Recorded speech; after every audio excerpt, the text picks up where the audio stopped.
Mahirap sabihin kung ano ang pakiramdam ng umuwi ka pagkatapos ng 11 taon ng pagiging OFW.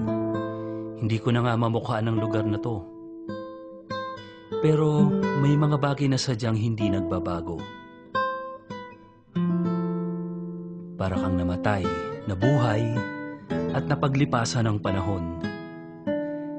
Medyo nakakatuwa, pero syempre, nakakalungkot din. Ngunit may mga bagay na hindi na paglilipasan ng panahon. Nang bumalik ako sa Pilipinas, naalala ko yung masaya't simpleng pamumuhay kasama ng aking pamilya.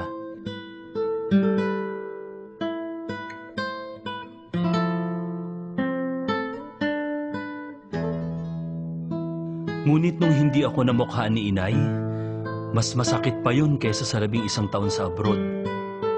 Alam mo kasi, nagka-Alzheimer si nanay nung nakarang taon. Nagalit ako sa sarili ko dahil hindi ako agad umuwi. Kaya, iniwan ko ang lahat para alagaan siya. Dahil para sa akin, ang pinakamatamis na alaala ay yung pag-aalaga niya sa akin noon. Marami kaming masasayang alaala. Meron ding masama.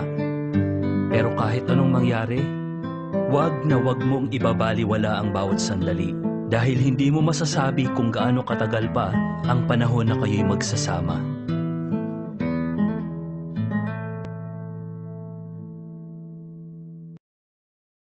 Sana'y di magmaliw ang dati kong araw ng munti pang bata sa piling ni nanay. Nais kong maulit ang awit ni inang mahal. Awit ng pag-ibig habang ako'y nasa duyan.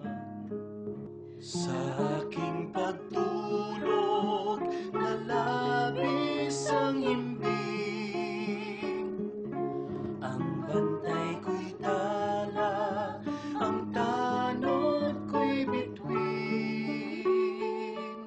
Sa piling ni nanay, langit ay buhay. Puso kong may dusa sa